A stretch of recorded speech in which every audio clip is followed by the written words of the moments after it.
Principal वो भी तैयार है इस बात के लिए, हमारी बात पर कि आपकी बात ठीक है कि फैशन फुटवेयर में प्रैक्टिकल नहीं है। तो अगर आप साथियों का हमें सहयोग मिलता है तो हम इस बात को सरकार के पास में एक अच्छे ढंग से पहुंचाने में कामयाब होंगे कि फैशन फुटवेयर पे किसी प्रकार का BIS नहीं लगना चाहिए। सेफ्टी फुटवेयर पे हम लोगों ने खुद एक्सेप्ट किया हुआ है कि वो लग जाए, कोई दिक्कत नहीं है। तो हम आपसे इन दो विषय पे ये आपसे चाहेंगे सहयोग कि जूते पे 12% की बजाय दोबारा से 5% किया जाए, जैसे कि टेक्सटाइल में है। जूता और टेक्सटाइल दोनों ही एक आम आदमी की आवश्यकता है और ये 5% रहे।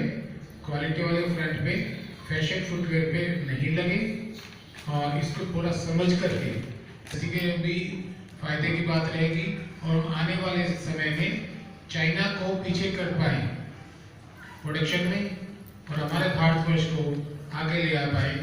यह सभी कुछ इन दो चीजों पर निर्भर करेगा। Thank you. कि आगरा एक ऐसी छोटा कुटीर उद्योग है जहाँ घर घर में मियाँ बीवी बच्चे जूता बनाते हैं, जिनकी रवानी जी की एसोसिएशन में लगभग 5000 आदमी ऐसे हैं जो इस उद्योग से जुड़े हुए हैं। आदरणीय रमन जी, दोनों विषय पर अभी आपने हमारे माननीय खंडेलवाल जी और राजकुमार साहब के विचार सुने। जहाँ तक आगरा की बात है, आगरा में ये उद्योग मुगल कालीन है और घर घर में जूता बनाया जाता है। छोटे छोटे गलियों में 24 जोड़ी से लेकर के और मझोले कारखाने जिनमें कि 100-150 जोड़ियाँ प्रतिदिन बनती हैं और 25 मार्केट्स हैं जिनमें ये ट्रेडिंग होती है। तो 3 लाख कारीगर जुड़ा हुआ है। साथ ही जो ट्रेडर्स, उनके कर्मचारी, पैकर्स, ट्रांसपोर्टर्स, ट्रांसपोर्ट के कर्मचारी, 50,000 बंधु ऐसे हैं। 3.5 लाख परिवार जो हैं इस उद्योग से रोजी रोटी कमा रहे हैं। आप लोग चौथा स्तंभ हैं। किसी भी देश में, किसी भी कालखंड में 2.5 गुना टैक्स की वृद्धि कहीं आपने सुनी है? 5 का एकदम 12%। भाई 1-2% बढ़ाया घटाया जाता है, 2.5 गुना वृद्धि। वो तब जबकि हमारे जो GST कलेक्शन के आंकड़े हैं वो सकारात्मक हैं, कोई नेगेटिव नहीं जा रहे हैं। आश्चर्य की बात है कि व्यापारियों की सरकार किस ब्यूरोक्रेट्स के कहने पर इस तरह से करने जा रही है। निस्संदेह 2 बातें होंगी। छोटे छोटे कारीगर अपना काम छोड़ देंगे, दुकानें बंद होंगी, बेरोजगारी फैलेगी, लॉ एंड ऑर्डर की समस्या होगी, या फिर ये ग्रे मार्केट पनपेगा। काम जो है 2 नंबर से होगा। सरकार का राजस्व बिल्कुल नहीं बढ़ेगा। मैं आपको शर्तियाँ बता देना चाहता हूँ, सरकार चाहे आजमा के देख ले। जिस राजस्व को बढ़ाने की बात कर रहे हैं वो नहीं बढ़ेगा, इससे कम ही होगा और अधिकारियों की जेब में भरेंगे। दूसरी चीज मैं ये कह देना चाहता हूँ कि BIS की बात हो रही है। इस देश में गोल्ड पर हॉलमार्क लाया गया। कितने वर्षों तक उसकी चर्चा रही। हॉलमार्क अब जाकर के शुरू हुआ है, वो भी पूरे तरीके से नहीं हुआ है। वो सोना है, ये तो एक आवश्यक चीज है। देश का अभी भी 10% आदम जाति ऐसी है जिनके पैर नंगे रहते हैं और जूते नहीं पहन पाते हैं। हमारी पर कैपिटा यूटिलिटी 2 है। हमारी पॉपुलेशन को देखते हुए हमारे देश में पर कैपिटा यूटिलिटी 2 है, वो चाहे चप्पल हो, चाहे सैंडल हो, चाहे जूता हो, जबकि विदेशों की 7 है। इस देश में गरीब लोगों का एक ही साधन है, 30 रुपए की 40 रुपए की चप्पल पहनते हैं, वो भी सरकार उनको पहनने नहीं देगी। तो क्या ऐसे उसमें हमारा विकास होगा? हमारा नारा है सबका साथ सबका विकास। मुझे याद आता है 2017 का सर्वे, दोनों ही लेबर ओरिएंटेड इंडस्ट्रीज हैं। तो फिर क्या कारण है कि अब टेक्सटाइल और फुटवेयर पर एक साथ 5 से 12 करने के बाद पुनः टेक्सटाइल पर तो 5 कर दिया गया और फुटवेयर को अलग कर दिया गया। सरकार अपनी कथनी और करनी से हट रही है। तो मेरा निवेदन है आप लोगों से कि सरकार को बताएं कि आपसे हम और कुछ नहीं मांग रहे हैं, जो आपने कथन किया हुआ है हम वही मांग रहे हैं आपसे।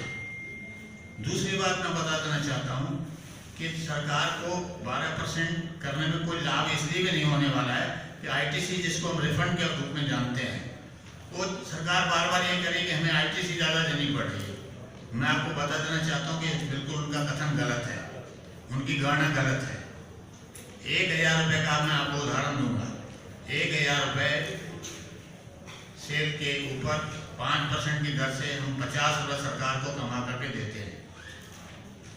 उस 1000 रुपये में जो आईटीसी होता है वो सिर्फ रॉ मटेरियल पे होता है, और रॉ मटेरियल 300 रुपये का लगता है।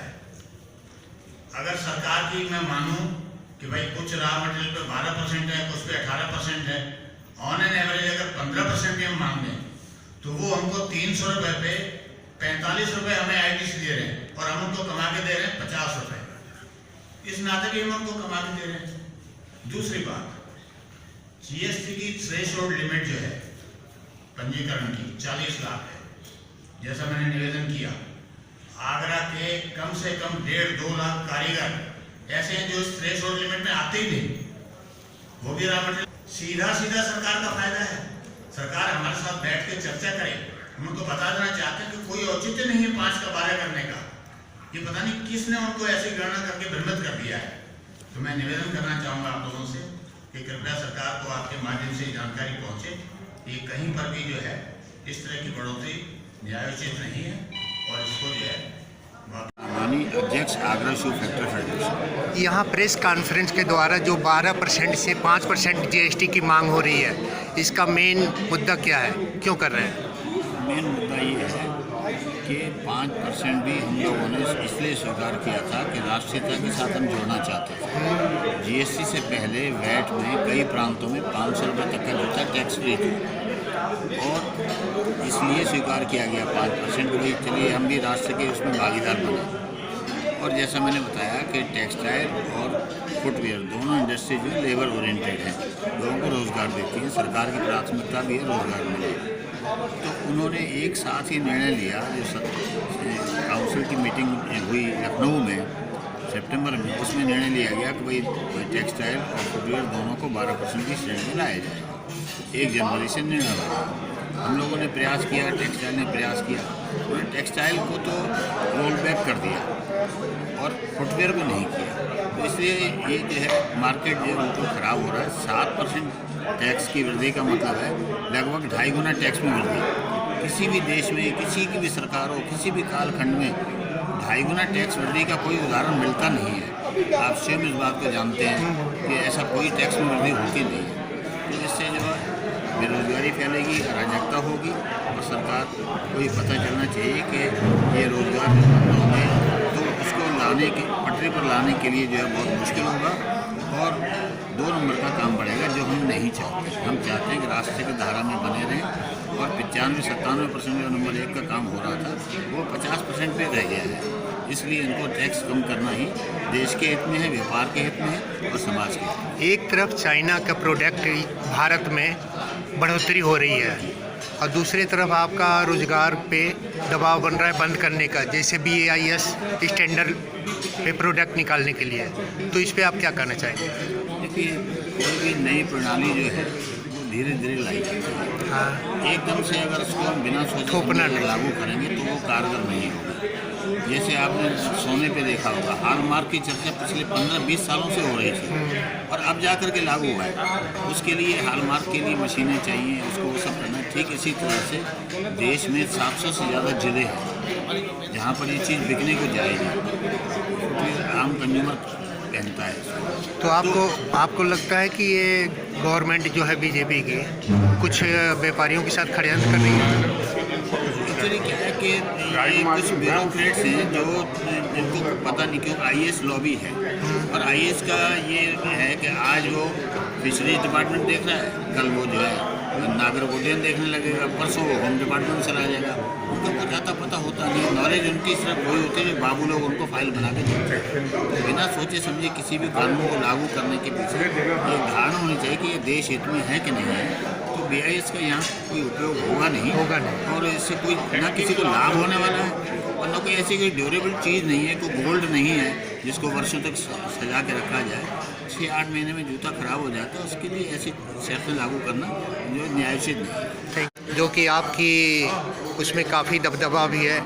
ये व्यापार फुटवेयर के तरफ से जो आए हैं 12% से 5% GST करने के लिए, तो उस पर आप क्या कहना चाहेंगे? देखिए, निश्चित रूप से प्रधानमंत्री श्री नरेंद्र मोदी ने बार बार इस बात को कहा है कि छोटे व्यापार को प्राथमिकता देनी चाहिए, लघु उद्योग को बढ़ावा देना चाहिए। और इसी बात को लेकर के हमने वित्त मंत्री जी से और सभी राज्यों के वित्त मंत्रियों से ये आग्रह किया है कि देश के फुटवियर उद्योग को देखते हुए, उसकी ज़मीनी हकीकत को देखते हुए, देश के 85% उपभोक्ताओं को देखते हुए इसमें 12% की जगह पर 5% कर लगाया जाना चाहिए। वहीं BIS के जो स्टैंडर्ड्स हैं वो फुटवियर के व्यापार के लोगों से बातचीत करके उनमें आवश्यक संशोधन किए जाए। और मुझे पूरी उम्मीद है। अभी आप BIS पे बात की है, दूसरी तरफ चाइना का माल जो प्रोडक्ट है इंडिया में भरा हुआ है और ये मजबूर है सस्ते दाम पे बेचने के लिए, तो इसके सामने अब चाइना ने काफ़ी व्यापार भारत का खोया है और उसमें हमारे जो जैसे अभी मैं आपसे बात कर रहा हूँ, हमने प्रदर्शनी लगाई है 30 रुपये से लेकर के 250-300 रुपये तक के जूते चप्पल उसमें मौजूद हैं। अब यदि इनको ख़त्म किया जाएगा तो फिर चाइना को एक बड़ा रास्ता मिलेगा हिंदुस्तान में आने का। एकदम। तो हमारा कहना ये है कि इनको कैसे और हम बेहतर बना सकते हैं, फैसिलिटी दिया जाए, उस पर सरकार से बातचीत करेंगे। और मुझे लगता है कि सरकार के ध्यान में ये बातें हैं और बहुत जल्दी समस्या का हल